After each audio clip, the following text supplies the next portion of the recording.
There was no movement. The engines had stopped working 3 days ago, and now the ship just moved slowly through the void with nothing to guide it. Captain stood on the bridge and looked at the black screen in front of her. The screen should have shown engine power, navigation systems, and communication signals, but now it showed nothing.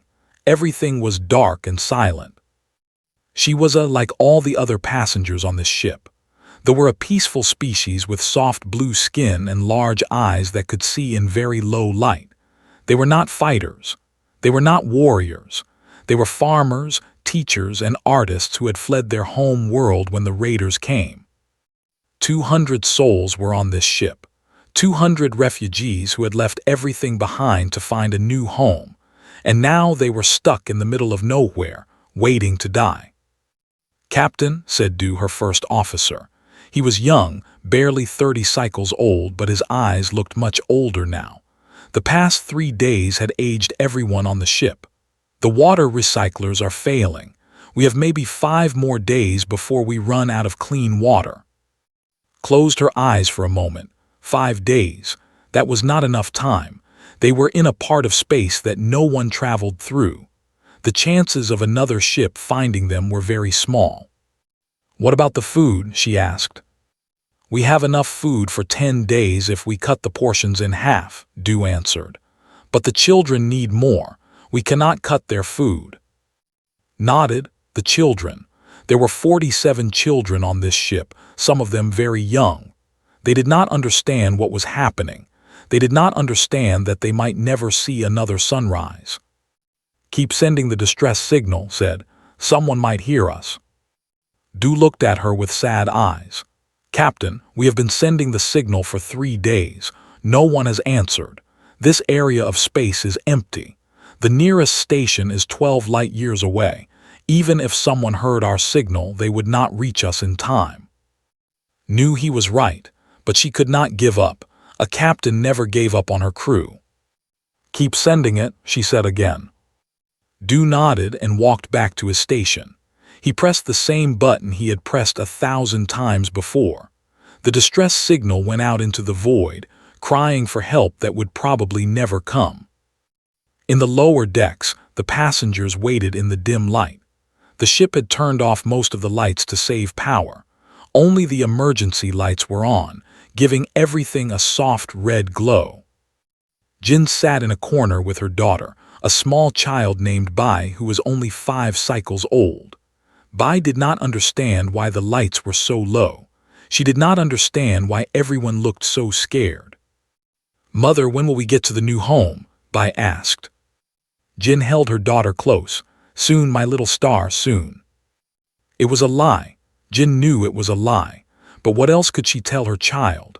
How could she explain that they might die alone in the cold darkness of space?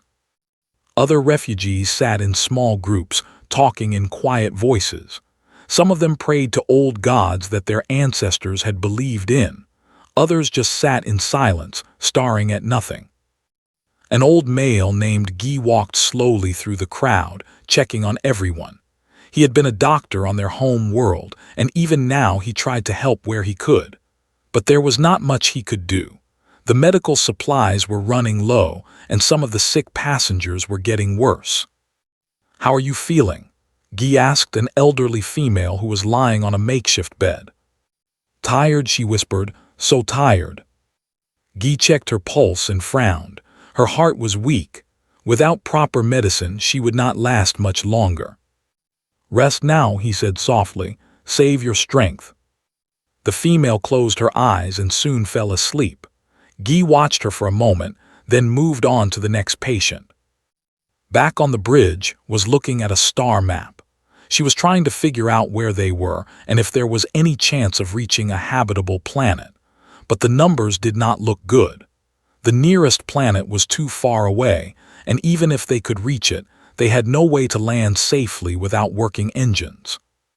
"Captain," called out Bin, the communications officer. She was sitting at her station, her hands shaking slightly. "I am picking up something on the long-range scanner." His heart jumped. "What is it?" Bin worked her controls, trying to get a clearer picture. Her face went pale as the image became clear. Ships, she said, 6 of them, they are moving towards us. For a moment felt hope. Maybe someone had heard their distress signal. Maybe help was coming.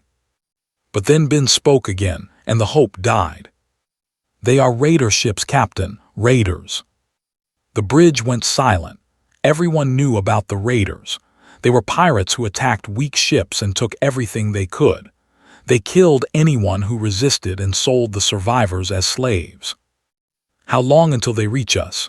Asked, her voice steady even though her heart was pounding. At their current speed, about 16 hours, Ben answered. 16 hours. That was all the time they had left. In 16 hours the raiders would be here, and then it would all be over. Du stepped closer to, "What do we do, Captain?" Did not have an answer. Their ship had no weapons. Even if the engines were working, they could not outrun raider ships. They were helpless. "We keep sending the distress signal," she said finally, "and we pray that someone hears us." The next few hours passed slowly. The passengers learned about the approaching raiders, and fear spread through the ship like a disease. Some people cried. Others held their loved ones close. A few tried to stay calm and help keep order. Stayed on the bridge, watching the scanner as the raider ships got closer and closer. She had not slept in 2 days, but she could not rest now. She had to be ready for whatever came next. "Captain," Ben said suddenly. Her voice was strange, a mix of surprise and something else. Fear, maybe, or wonder. "What is it?" asked. "I am getting another signal, a response to our distress call." Turned to look at her. "Where is it coming from?" Ben checked her instruments. "From the opposite direction of the raiders, it is. It is a fleet, Captain, multiple ships." Hope flickered again in his chest. "Can you identify them?" Ben worked her controls for a long moment. Then she looked up, and her face was white as snow. "Captain," she whispered, "they are human ships." The bridge went completely silent. For a long moment, no one moved or spoke. Humans. The word echoed in his mind like a warning bell. Every species in the galaxy knew about humans. They were from a planet called Earth, a death world with high gravity, extreme temperatures, and dangerous predators. The humans had evolved there, becoming strong and tough and incredibly resilient. They were called, and they were feared throughout the galaxy. Stories were told about humans in every corner of known space. Stories about their strength, their endurance, their ability to survive things that would kill any other species. Some said they could fight for hours without rest. Others said they could heal from wounds that would be fatal to anyone else. There were even stories that said humans had hunted their own predators to extinction, not for food, but for sport. And now human ships were coming towards them. "How many ships?" asked, her voice barely a whisper. "I count 8 vessels," Ben answered. "1 large ship, probably a warship, and 7 smaller support craft." 8 ships against 6 raider ships. The numbers were close. But this was not about numbers. This was about humans versus raiders, and everyone knew that humans were far more dangerous. "They are hailing us," Ben said. Took a deep breath. This was the moment of truth. The raiders wanted to kill them and sell them as slaves. But what did the humans want? What did do with refugees like them? "Put it through," ordered.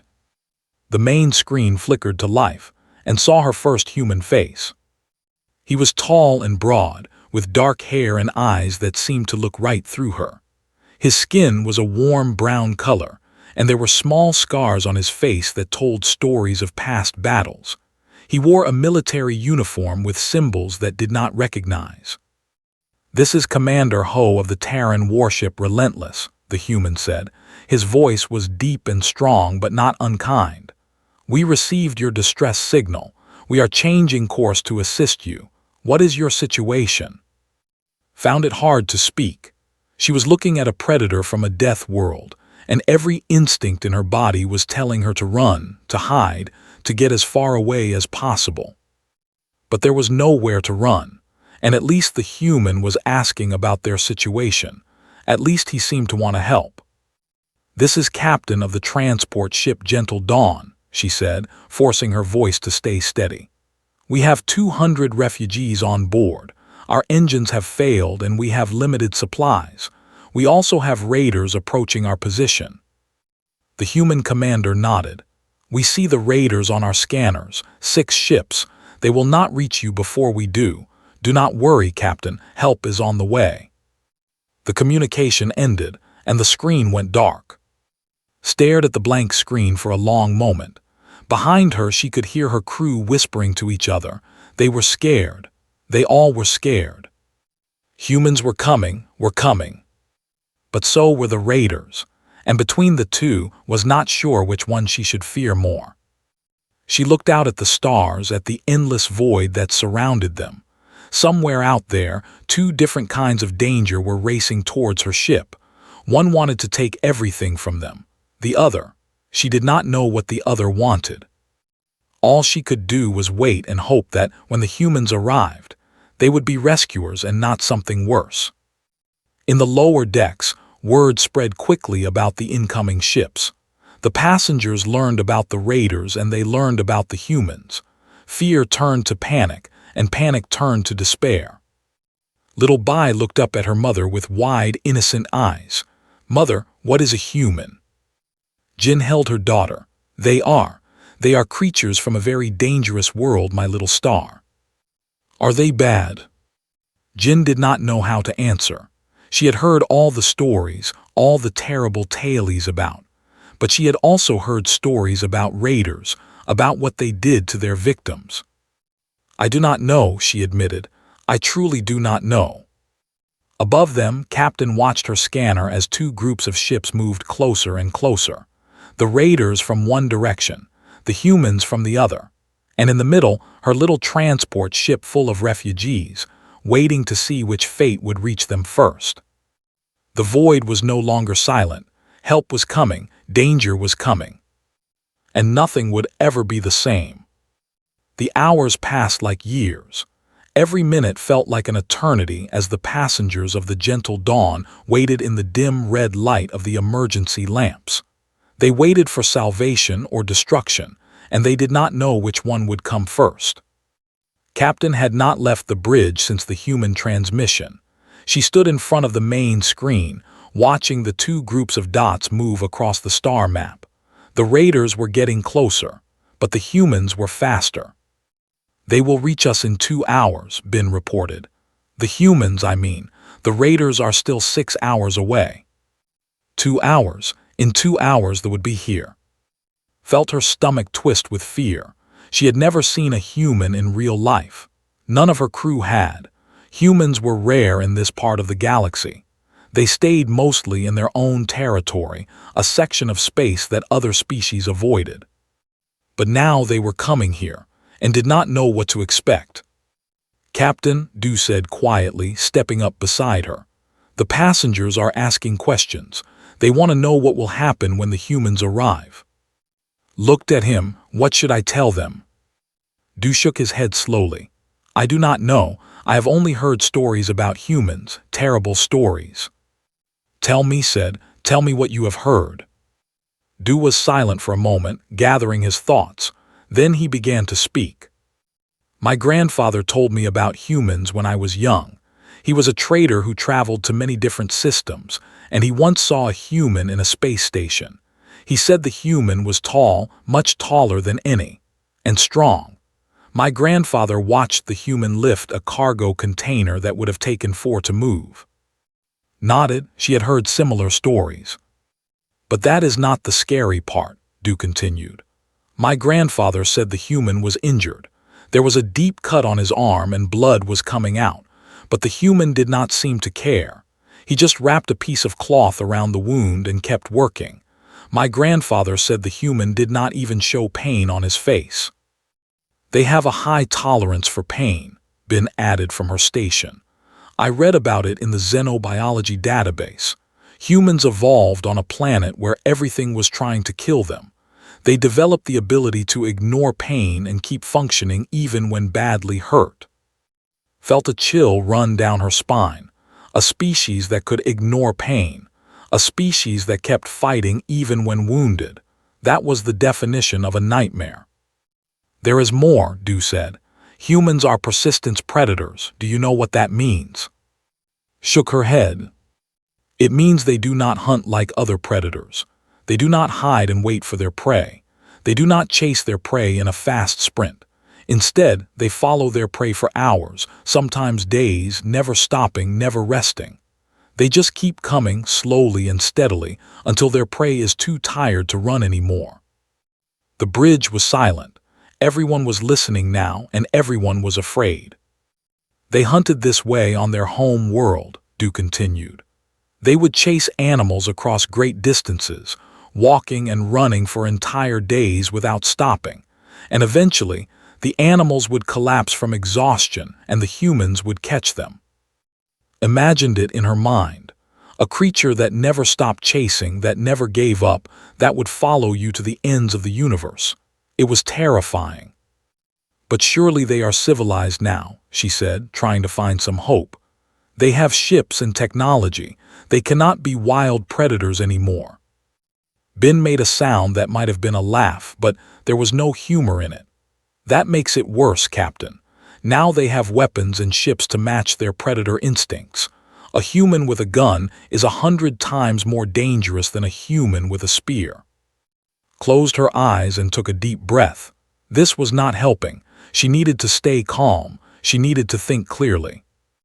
We have no choice, she said finally. The raiders will definitely kill us or take us as slaves, the humans. We do not know what the humans will do, but at least they answered our distress call. At least they said they would help. Maybe they just want us for themselves, Du said darkly. Maybe they want to eat us. Humans do not eat sentient species, Ben said quickly. That is one thing I know for certain. They eat plants and animals, but not intelligent beings. Then what do they want from us? Du asked. No one had an answer. In the lower decks, the fear was even worse. The passengers had heard about the humans, and panic was spreading through the crowd like a fire. Jin held her daughter close as people around her talked in frightened whispers. Are coming, one male said. They will rip us apart with their bare hands. I heard they drink blood, another voice added. They need blood to survive. We should hide the children, a female suggested. Maybe if we hide them, the humans will not find them. Jin listened to all of this and felt sick with fear. She looked down at little Bai, who was sleeping peacefully in her arms. The child had no idea what was happening. She did not know that monsters were coming. Old Guy moved through the crowd trying to calm people down. Please, everyone, we need to stay calm. Panic will not help us. How can we stay calm? A young male shouted. Are coming, we are all going to die. We do not know that, Guy said firmly. The humans said they are coming to help us. Maybe they are telling the truth. Why would it help us? Someone asked. We are nothing to them, we are prey. Guy did not have a good answer. He had heard all the same stories as everyone else. He knew how dangerous humans were supposed to be, but he also knew that they could not fight the humans even if they wanted to. They had no weapons, no strength, no way to defend themselves. Their only choice was to hope that the stories were wrong, or at least not completely right. Back on the bridge, the scanner showed the human ships getting closer. They were moving very fast, faster than any ship could travel. They will be here in 30 minutes, Ben announced. Nodded, open a channel. I want to talk to their commander again. Ben pressed some buttons and the screen flickered to life. The human commander appeared again, looking exactly as he had before. Strong, calm, and impossibly intimidating. Captain, the human said, we are almost there. How are your passengers holding up? Was surprised by the question. She had expected demands or threats or cold indifference. She had not expected concern. They are afraid, she admitted. They have heard stories about your kind. The human commander was silent for a moment. Then, to shock, he let out a small laugh. It was not a cruel laugh. It was almost sad. Let me guess, he said. Stories about how we are dangerous predators who kill everything we see. Stories about our strength and our endurance and our violent history. Nodded slowly. Those stories are not entirely wrong, the human admitted. We did evolve on a death world. We are stronger and tougher than most species. And yes, our history has been violent. Felt her fear grow. The human was confirming everything she had heard. But then he continued, and his voice became gentle. But those stories do not tell the whole truth. Yes, we are predators, but we are also protectors. We have strong instincts to care for the weak, to defend those who cannot defend themselves. When we see someone in danger, we do not just watch, we act. Did not know what to say. This was not what she had expected at all. You sent out a distress call, the human said. You asked for help. We heard you and we are coming to help. That is what we do. That is who we are. But why? Asked. We are strangers to you. We have nothing to offer you. Why would you risk your lives for us? The human smiled. It was a strange expression on such a fierce face, but it was not frightening. It was warm. Because it is the right thing to do, he said simply. Because you need help and we can give it. That is enough. The communication ended and stood there in shock. She did not know what to think. Everything she had believed about humans was being turned upside down. Captain Du said uncertainly, "What do you think?" Shook her head. I think we do not know as much about humans as we thought we did." The next 30 minutes passed quickly. The human ships arrived and took positions around the gentle dawn, watched them on the scanner, marveling at how smoothly they moved. The human warship, the Relentless, was massive, at least 3 times the size of the transport. It bristled with weapons that could not even identify. They are sending a shuttle, Bin reported. They want to send a team aboard to help with repairs. Felt her heart pound in her chest. Humans were going to come onto her ship. They were going to walk among her passengers. Tell them they are welcome, she said. The shuttle docked at the main airlock and went down to meet the humans. Du and Guy came with her, all 3 of them trying to hide their fear. The airlock door opened, and the humans stepped through. There were 5 of them, all wearing matching uniforms. They were tall, so much taller than and broad, with thick arms and legs that spoke of great strength. Their faces were alien, with small eyes and flat noses and mouths that showed teeth when they moved. The leader of the group was a female human. She had long dark hair tied back in a tail, and her face was serious but not unkind. She carried a bag over one shoulder and had a small device attached to her belt. Captain, the female human asked. Her voice was softer than the commander's but still strong. Yes, managed to say, I am Captain. The human female gave a small bow of her head. I am Lieutenant Hana. We are here to help with repairs and to provide medical assistance if needed. Stared at her, the human's name. It sounded almost Hana. It was a simple name, a gentle name, not the name of a monster. Thank you, said, we are grateful for your help. Hana smiled, and again was struck by how different this was from what she had expected. The smile was friendly, welcoming. There was no hunger in it, no threat. Let us start with your engines, Hana said. My team has experience with many different types of ships. We should be able to get you moving again. As the humans moved past her into the ship, noticed something that surprised her. The other 4 humans were being very careful about how they moved.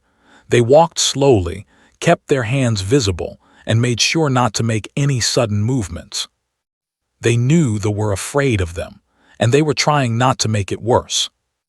In the lower decks, the passengers watched in terror as the humans came down the corridor. Some of them screamed, others tried to hide.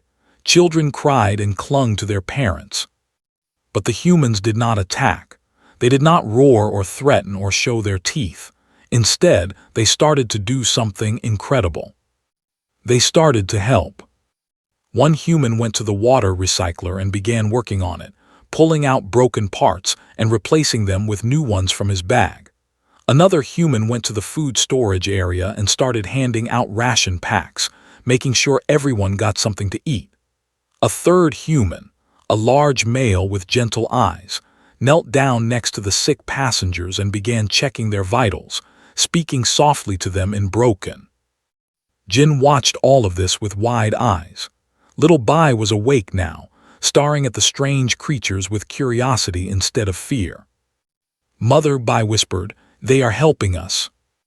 Jin nodded slowly, still not quite believing what she was seeing.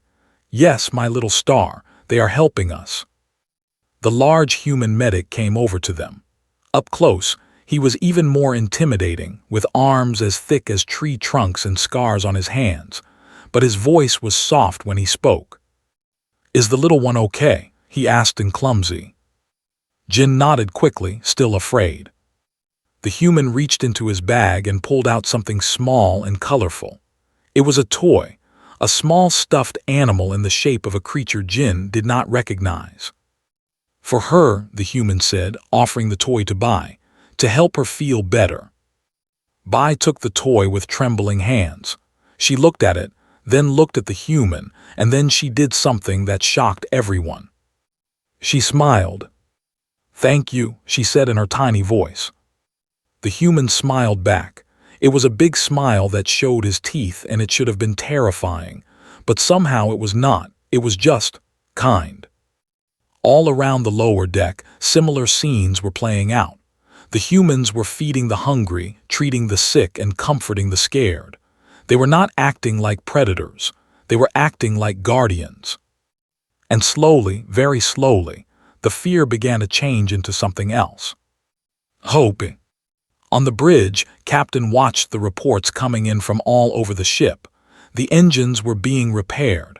The water recyclers were working again. The sick passengers were receiving treatment. They had answered their call for help, and they were actually helping. Looked out at the stars, at the human warship floating nearby, and she felt something she had not felt in days. She felt safe. But even as she allowed herself this moment of relief, she knew it was not over. The raiders were still coming. In a few hours they would be here, and then the real test would begin. Would the humans fight for them? Would they protect a ship full of refugees they had never met before? Did not know the answer, but for the first time she dared to believe that maybe, just maybe, things would be okay. The void was no longer silent. The void was filled with hope. And somewhere out there, the raiders were getting closer, not knowing what was waiting for them. The engines hummed back to life with a sound that made everyone on the gentle dawn cry with joy. For 3 terrible days, the ship had been dead and drifting. Now it was alive again, breathing and moving and full of hope. Lieutenant Hana stepped back from the engine console and wiped sweat from her forehead. She had been working for 4 hours without stopping, and her team had worked just as hard. But the job was done. The transport ship could fly again. "Your engines should hold for now," Hana said to Captain, "but you will need proper repairs at a station. This is just a temporary fix." Nodded, still amazed by what she was seeing. The humans had done something incredible. They had brought her dead ship back to life with tools and skill and determination that seemed almost magical. "Thank you," she said. "I do not have words to express how grateful we are." Hana smiled and shook her head. "You do not need to thank us. This is what we do." Down in the lower decks, the transformation was even more dramatic. The dim emergency lights had been replaced with proper lighting again. The air recyclers were working, pumping fresh, clean air through the corridors. The water was flowing, and for the first time in days, people could drink without worrying about running out. The human medic, whose name was One, was still working with the sick passengers. He had set up a small medical station in one corner of the main hall, and a line of was waiting to be seen. Old Guy watched him work with a mixture of amazement and professional curiosity. One's techniques were different from medicine, but they were effective. He had already saved 2 passengers who had been close to death, using medicines and procedures that Guy had never seen before. Your medicine is very advanced, Guy said. One looked up and smiled. We have had to learn fast. On our home world there were many dangers. We had to develop good medicine or we would not have survived. Guy nodded thoughtfully. I have heard that your planet is very dangerous. It is, one agreed. High gravity, extreme weather, predators, poisonous plants, diseases. Everything on Earth can kill you if you are not careful. How did your species survive? Guy asked. One was quiet for a moment, thinking about the question. We adapted, he said finally. We learned. We worked together, and we never gave up no matter how bad things got. That is the human way. We survive. Guy looked at the big human with new eyes. He had thought of humans as monsters, as terrifying predators from a death world. But now he was starting to see them differently. They were survivors, just like the refugees. In another part of the ship, little Bai was following one of the humans around like a small shadow. The human, a young male named, did not seem to mind. He worked on the ship's systems while the child watched him with big, curious eyes. What are you doing? Bai asked. I am fixing the communications array, answered, so your ship can talk to other ships. Why? So you can call for help if you need it. Why? Laughed. It was a warm sound that made Bai laugh too. You ask a lot of questions, said. Mother says asking questions is how we learn, Bai replied proudly. Your mother is very wise, said. He reached into his pocket and pulled out a small light that blinked different colors. Here, do you want to help me? You can hold this light while I work. Bai's eyes went wide with excitement. She took the light carefully, like it was a precious treasure, and held it up so could see what he was doing. Jin watched this from a distance, her heart full of conflicting emotions. She was still afraid of the humans. How could she not be? They were so big, so strong, so different from anything she had ever known. But she could not deny what she was seeing. The humans were being kind to her daughter. They were being kind to everyone. Maybe the stories were wrong, she thought. Maybe humans are not monsters after all. On the bridge, Captain was having a similar conversation with Lieutenant Hana. I do not understand, said. You came all this way to help strangers. You are risking your lives to protect us, and you ask for nothing in return. Why? Hana considered the question carefully before answering. It is hard to explain. It is just part of who we are. When we see someone in trouble, we want to help. We cannot just walk away. But we are different from you, said. We are not humans, we are aliens. Hana laughed softly. To us, everyone is aliens. Every species we meet is strange and different, but that does not mean they are less important. Life is precious, no matter what form it takes. Stared at the human lieutenant. This was so different from what she had expected. She had thought humans would be cold and violent, caring only about themselves. Instead, they were warm and compassionate, risking everything for people they had never met. The raiders are still coming, said quietly. They will be here in 2 hours. Your commander said he would protect us, but there are only 8 of you, and there are 6 raider ships. Hana's expression changed. The warmth was still there, but now it was joined by something else, something hard and fierce, something dangerous. Captain, Hana said, I need to tell you something about humans. We can be kind and gentle when times are good, but when someone threatens the people we protect, we become something else entirely. Felt a chill run down her spine. What do you mean? You have heard that we are predators, Hana said. That part is true, but we do not prey on the weak. We prey on those who prey on the weak. The raiders think they are coming to collect helpless victims. They are wrong. They are coming to meet their end. There was no boast in Hana's voice, no pride. She was stating a fact, the same way she might state that space was dark or that stars were hot. You are confident, observed. I have seen what humans can do in battle, Hana replied. And more importantly, I have seen what Commander Ho can do. The raiders do not stand a chance. Commander Ho was on the bridge of the Relentless, watching the scanner with calm eyes. The raider ships were getting closer, their signatures clear on the display. 6 ships, armed and dangerous, coming to prey on the helpless. They did not know that the helpless were no longer helpless. "Commander," said his weapons officer, a young woman named Sora, "the raiders will be in weapons range in 90 minutes. Ho nodded. "Bring the ship to battle stations and tell the support craft to pull back. I want them protecting the transport ship, not engaging the enemy." "Sir, are you sure?" Sora asked. "1 ship against 6. Ho turned to look at her. "Lieutenant, what do you know about the Relentless?"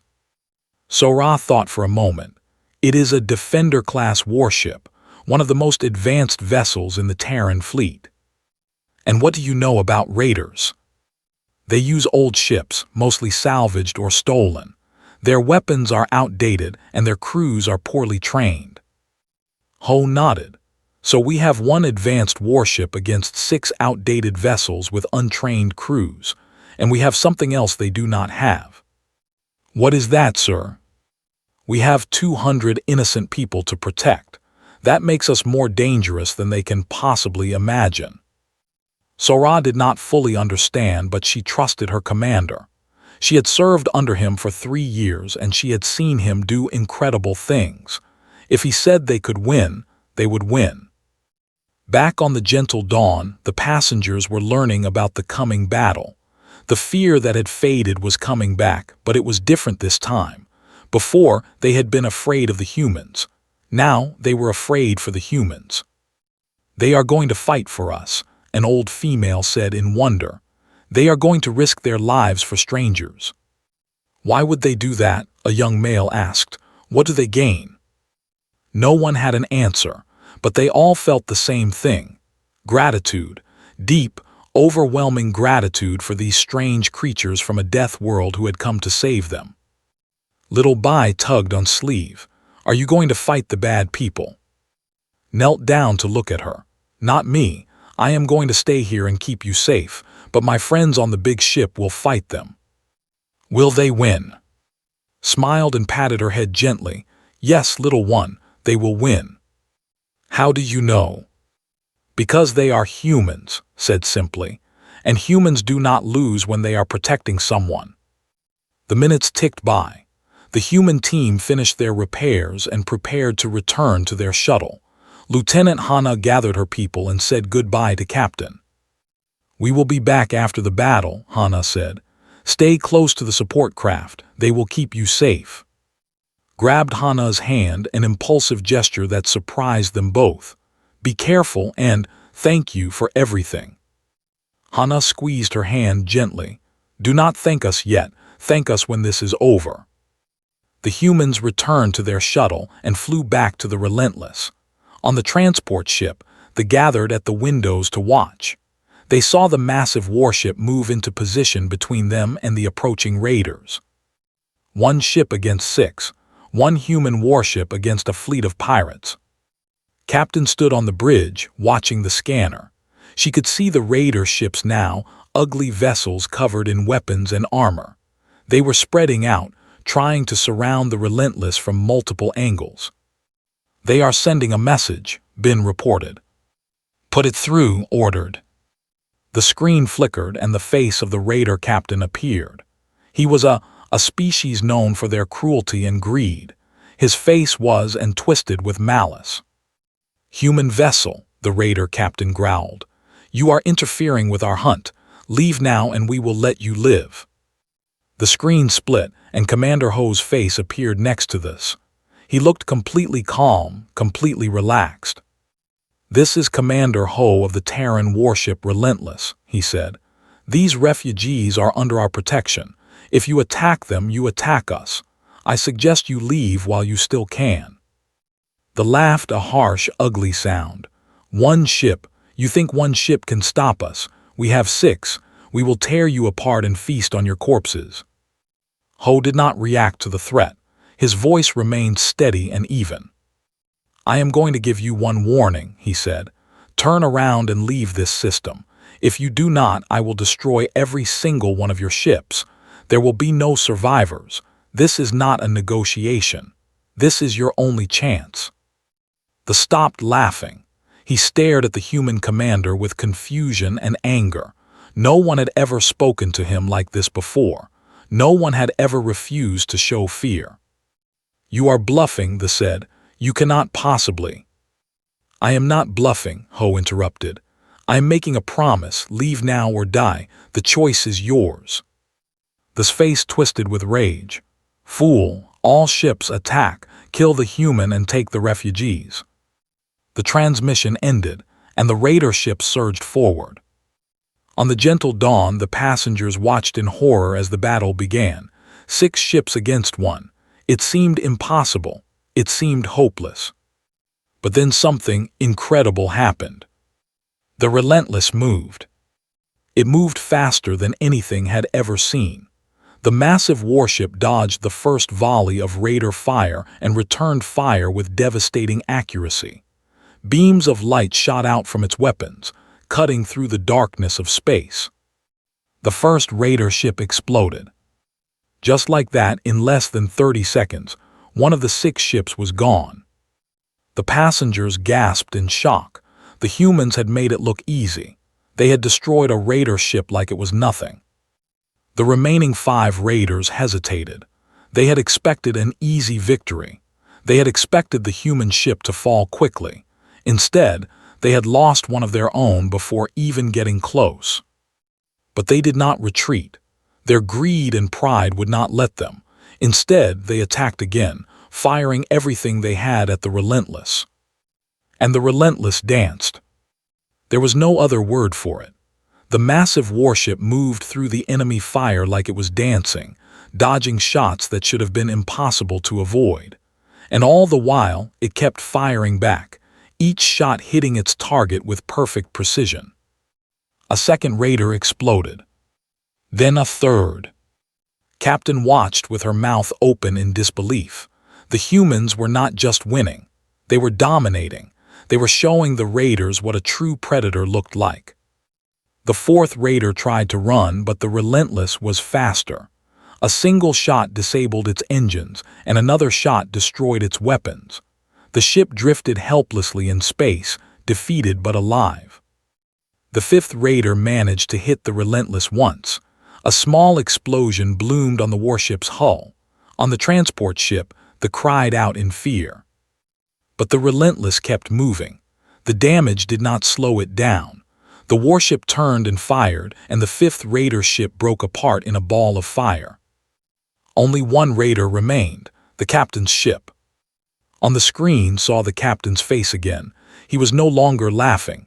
He was no longer confident. He was terrified. "Wait," they screamed. "I surrender, I surrender." Commander Ho's voice came through the speakers, cold and hard. "You were given a chance to leave. You refused. Now you face the consequences. Please, mercy, I beg you." There was a long pause. When Ho spoke again, his voice was different, quieter, more dangerous. "When you attacked helpless refugees, did they beg for mercy? When you sold innocent people as slaves, did they ask you to stop? You showed no mercy to them. Why should I show mercy to you?" The captain had no answer. The Relentless fired. The last raider ship exploded, and the battle was over. On the gentle dawn, the passengers erupted in cheers. They screamed and cried and hugged each other. They were alive. Against all odds, against all expectations, they were alive. And the humans had saved them. Captain sank into her chair, tears streaming down her face. She had seen something incredible today. She had seen in action, and now she understood. Humans were not just predators. They were protectors. They were guardians. They were heroes. And she would never forget what they had done for her people. The silence after the battle was deafening. The passengers stared out the windows at the debris floating in space. Just minutes ago, those pieces of metal had been raider ships full of pirates who wanted to kill them or sell them as slaves. Now they were nothing but dust and broken dreams. Captain sat on her bridge, trying to process what she had just witnessed. The entire battle had lasted less than 10 minutes. 10 minutes for one human warship to destroy 5 enemy vessels and disable a 6th. It seemed impossible. It seemed like a dream. But it was real. The evidence was floating right outside her window. Captain Bin said quietly, "The Relentless is hailing us." Took a deep breath and nodded, "Put them through." Commander Ho appeared on the screen. He looked the same as before, calm and composed. If had not just watched him destroy an entire raider fleet, she would never have guessed that anything had happened. Captain Ho said, "The threat has been eliminated. You are safe now." Opened her mouth to respond, but no words came out. What could she say? How could she express the gratitude and amazement she felt? She stammered, thank you so much." Ho nodded. "We took some damage during the battle. Nothing serious, but we need to make repairs before we can escort you to the nearest station. Lieutenant Hana and her team will return to your ship to continue helping with your own repairs." "Of course," said, "whatever you need." The screen went dark and slumped back in her chair. Du came to stand beside her. "That was incredible," he said. "I have never seen anything like it." "Neither have I," admitted, "and I hope I never have to see it again." Du looked at her with surprise. "Captain." Shook her head slowly. "It was terrifying, Du. Not because the humans are our enemies, but because they are not. Can you imagine what would happen if they were? If they decided that we were their prey instead of their protected?" Du was silent for a moment. "I had not thought of it that way." "The humans are kind to us," continued. "They saved us, protected us, helped us. But we must never forget what we saw today. We must never forget what they are capable of." Down in the lower decks, the celebration continued. The passengers laughed and cried and embraced each other. Children ran through the corridors, shouting with joy. For the first time in days, there was no fear. There was only happiness. Jin held by clothes, tears streaming down her face. "We are safe, my little star. We are safe." Bai looked up at her mother with innocent eyes. "Because of the humans." "Yes," Jin said, "because of the humans." "They are good," Bai said with the simple certainty of a child. "They are good people." Jin nodded. She had been afraid of the humans, terrified of them, but now she understood. The humans were not monsters, they were guardians, and she would be forever grateful to them. The human shuttle docked with the gentle dawn again, and Lieutenant Hana and her team came aboard. This time, they did not flee in terror. This time, they crowded around the humans, wanting to thank them, wanting to express their gratitude. Hana was overwhelmed by the reception. Everywhere she looked were reaching out to touch her, to hold her hand, to offer their thanks. Some of them were crying, others were laughing, all of them were grateful. "Please," Hana said, feeling embarrassed. "We were just doing our job." But they would not hear it. To them, the humans were heroes, nothing less. Old Guy pushed through the crowd and approached Hana. "Lieutenant, I must speak with you." Hana nodded and followed him to a quieter corner of the ship. "Your medic won," Guy said. "He saved many lives today, his medicine, his techniques. They are remarkable." "Thank you," Hana said. "One is one of our best." "I would like to learn from him," Guy continued. "I have been a doctor for many years, but there is much I do not know. If he is willing to teach me, I would be honored to be his student." Hana smiled. "I think he would like that. One loves teaching." They found one in the medical area, still treating patients.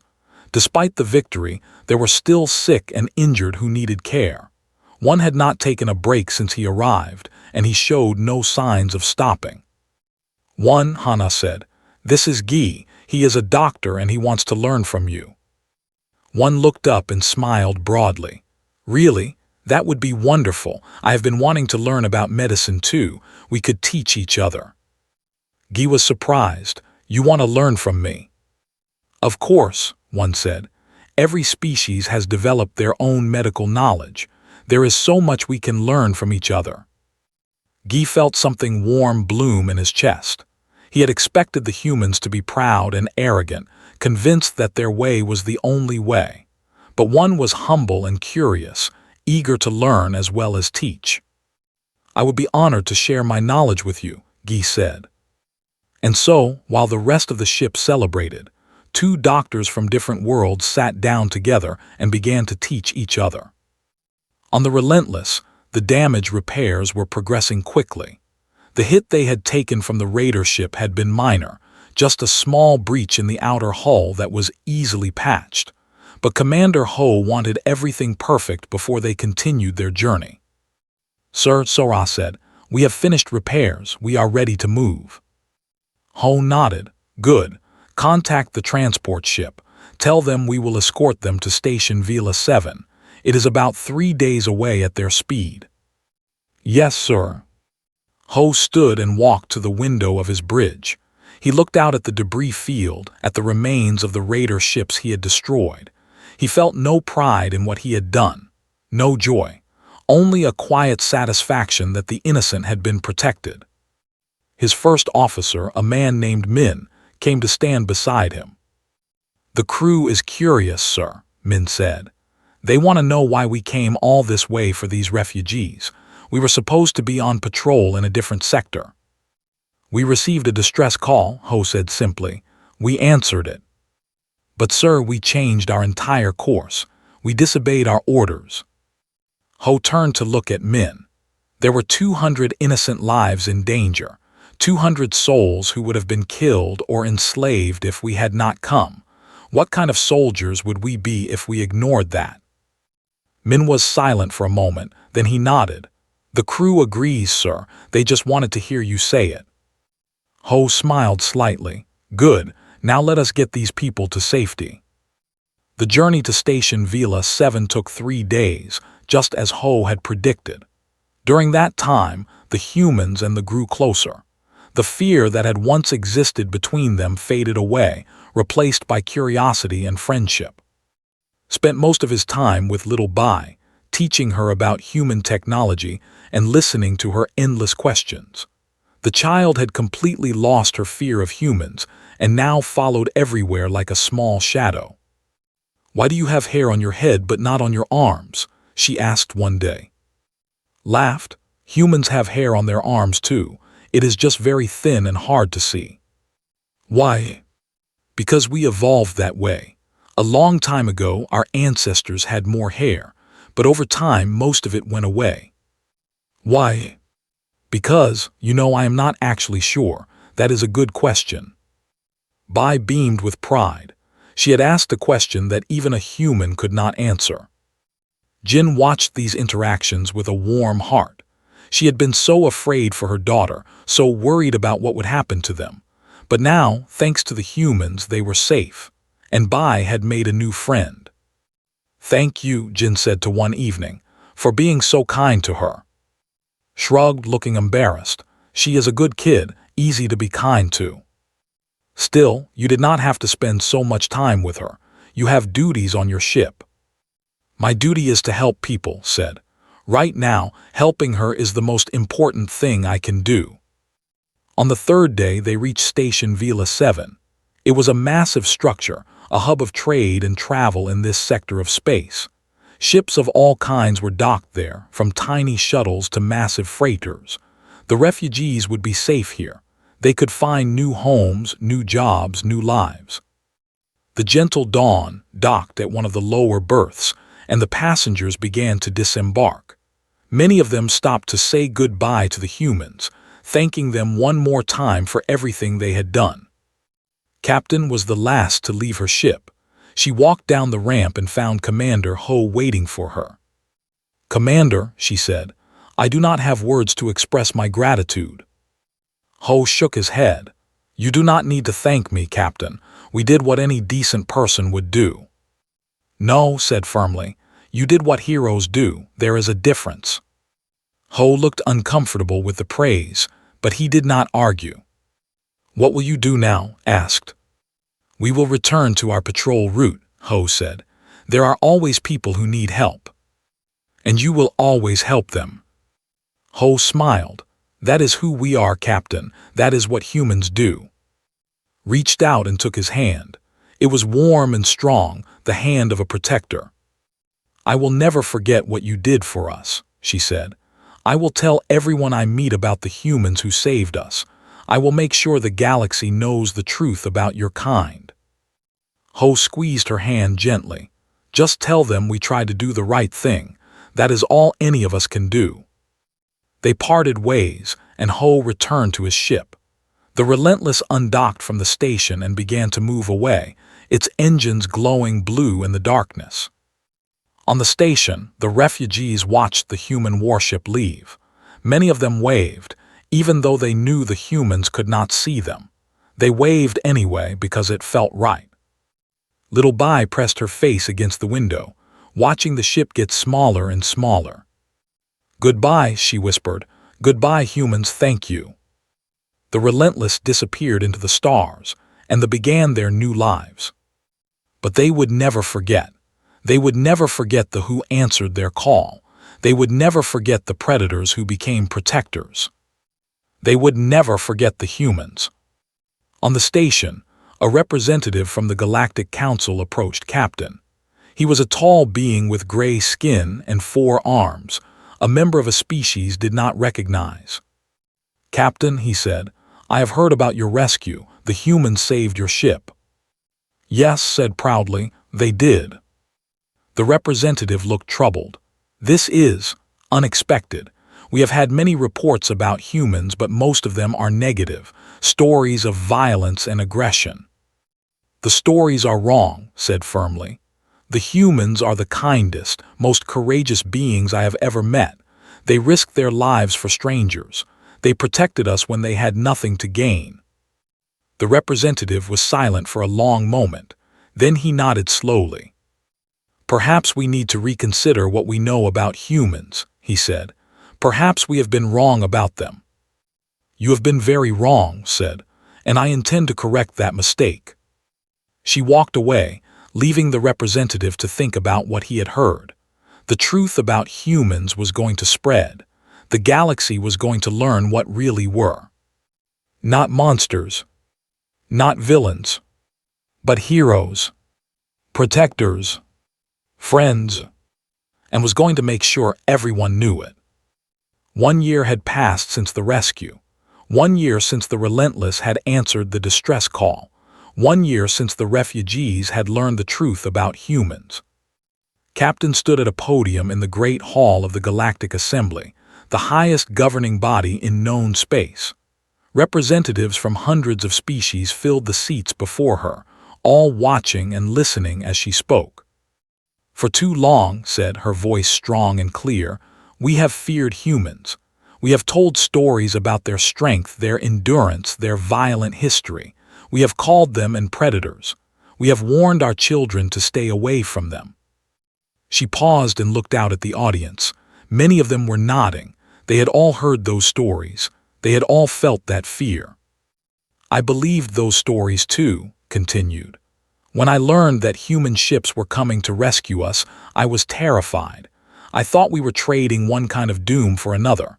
I thought they would be just as dangerous as the raiders." The hall was completely silent. Everyone was listening. "I was wrong." Took a deep breath before continuing. "The humans came to us in our darkest hour. We were stranded, helpless, waiting to die. They did not have to help us. We were strangers to them, aliens from a species they had never met. They had nothing to gain from saving us, but they came anyway." She pulled up an image on the screen behind her. It was a picture of the Relentless, the human warship that had protected them. This ship, with a crew of only 300 humans, faced 6 raider vessels. They were outnumbered and far from any support. Any reasonable commander would have retreated. Any sensible captain would have chosen to save their own people instead of risking everything for strangers. The image changed to show Commander Ho's face. But Commander Ho is not a reasonable man. He is a human, and humans do not abandon those who need help. Described the battle in detail. She told them how the Relentless had positioned itself between the raiders and the transport ship. She told them how it had taken damage but never retreated. She told them how it had destroyed 5 raider ships and disabled a 6th, protecting 200 innocent lives. The humans bled for us, said, her voice cracking with emotion. They were wounded, hurt, but they never stopped fighting. They never considered giving up, because that is what humans do. They protect. She paused to compose herself, then continued. After the battle, the humans did not ask for payment. They did not demand tribute or favors. They simply escorted us to safety and wished us well. They had saved our lives, and they expected nothing in return. Looked directly at the assembly. This is the truth about humans. Yes, they are strong. Yes, they are tough. Yes, they come from a dangerous world, but they use that strength to protect the weak. They use that toughness to shield the vulnerable. They are not the monsters we thought they were. They are guardians. The image on the screen changed again. This time, it showed the refugees on Station Vila 7, beginning their new lives. Today, 1 year later, every single one of those refugees is alive and well. The children are in school.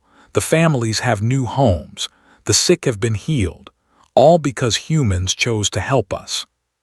Stepped back from the podium and pointed at the screen. These are the people the humans saved. 200 lives that would have been lost without them. 200 stories that would have ended in tragedy, but they did not end. They continued, because of humans. The assembly was completely silent. Many of the representatives looked stunned. They had come here expecting to hear another warning about dangerous. Instead, they had heard a testimony of heroism and compassion. Returned to the podium for her final words. I stand before you today to ask you to reconsider what you know about humans. Do not fear them because of stories. Do not judge them by rumors. Judge them by their actions. And their actions speak louder than any story ever could. She took a deep breath. The humans are not our enemies. They could be our greatest friends.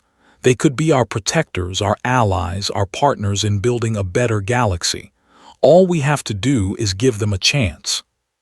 Stepped back and waited. For a long moment there was only silence. Then slowly one representative began to applaud.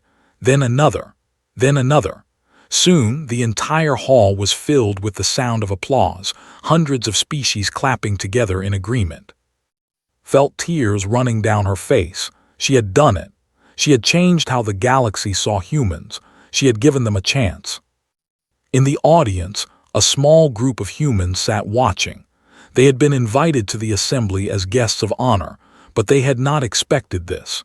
They had not expected a captain to speak so passionately on their behalf. Lieutenant Hana wiped tears from her eyes. "Did you know she was going to do this?" she asked. Commander Ho shook his head. "No, I had no idea." One was crying openly. "She remembered us. She told everyone what we did." Sat quietly thinking about little Bai. He wondered how she was doing. He wondered if she remembered him. After the assembly ended, came to find them. She walked straight up to Ho and threw her arms around him, hugging him tightly. "Thank you," she whispered. "Thank you for everything."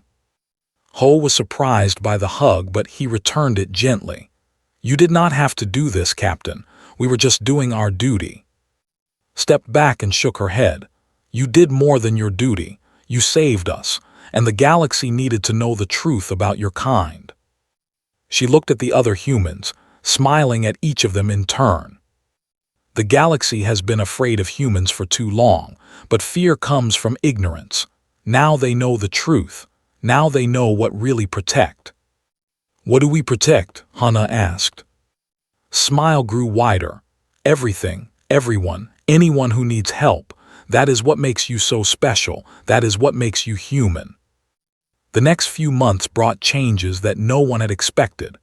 Other species began reaching out to humans, asking to learn more about them. Trade agreements were signed. Cultural exchanges were organized. Slowly, the fear that had surrounded humans for so long began to fade away. On Station Vila 7, the refugees thrived. They built a community together, supporting each other as they adjusted to their new lives. And every year, on the anniversary of their rescue, they held a celebration in honor of the humans who had saved them. Jin and Bai attended every celebration. Bai was 6 now, a bright and curious child who loved learning about humans. She still had the toy that one had given her, and she kept it on her bed every night. "Mother," Bai said one day, "when I grow up, I want to be like the humans." Jin smiled. "What do you mean, my little star?" "I want to help people. I want to protect people who are scared like we were scared. I want to be brave like in Hana and Commander Ho." Jin felt tears in her eyes. "That is a wonderful dream, Bai. I believe you can do it." "Really? Really? The humans taught us something important. Being a hero is not about being strong or tough. It is about choosing to help others even when it is hard, even when you are scared. That is something anyone can do." Bai nodded seriously. "Then I will do it. I will be a hero." Jin hugged her daughter close. "You already are, my little star. You already are." On the other side of the galaxy, the Relentless continued its patrols. Commander Ho and his crew answered every distress call they received, helping everyone they could. They never asked for payment. They never expected rewards. They simply helped because it was the right thing to do. One day, they received a message from Station Vela 7.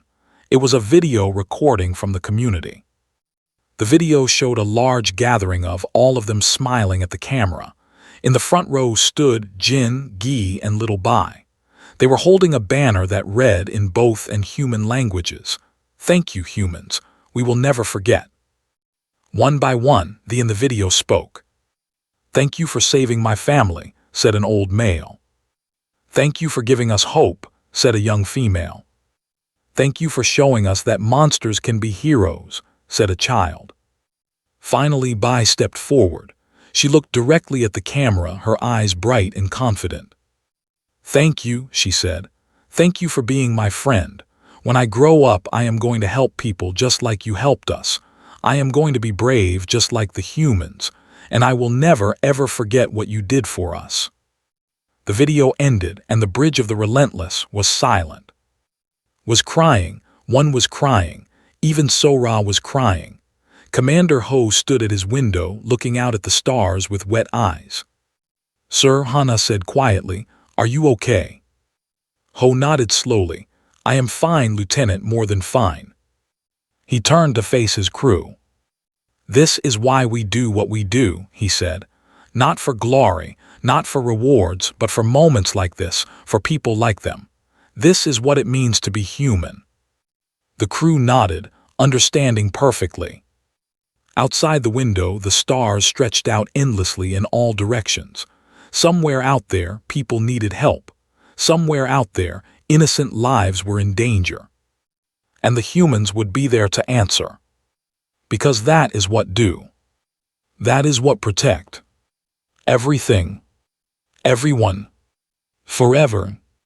The Relentless turned towards its next destination, its engines glowing blue against the darkness. Another distress call had come in. Another group of strangers needed help. And Commander Ho smiled. "Set a course," he ordered. "Maximum speed, we have people to save." The ship jumped into hyperspace, disappearing in a flash of light. The stars continued to shine, eternal and unchanging. But the galaxy was different now. It was better. Because humans were in it. And humans never stopped helping. Never stopped protecting. Never stopped being heroes. That was their nature. That was their gift. That was what made them human.